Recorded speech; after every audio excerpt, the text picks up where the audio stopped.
इस वीडियो में हम बात करेंगे इंग्लिश के लफ्ज़ दीज पर कि इसका मानी क्या है और इसको कैसे इस्तेमाल किया जाता है। दीज का मानी है ये। अगर एक से ज़्यादा चीज़ों के बारे में आप बात करते हैं और वो आपके करीब हैं तो आप दीज का इस्तेमाल करेंगे। जैसे ये हमारे बच्चे हैं, these are our children, these are our children. यानी आप अपने बच्चों के बारे में बात कर रहे हैं जो आपके करीब मौजूद हैं और एक से ज़्यादा हैं।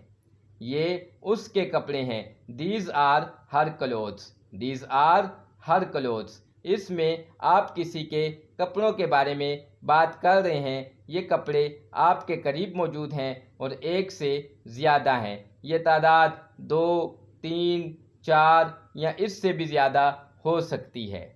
ये जूते खूबसूरत हैं, दीज शूज़ आर ब्यूटीफुल। यहाँ पर भी एक से ज़्यादा जूते जो आपके करीब मौजूद हैं आप बात कर रहे हैं।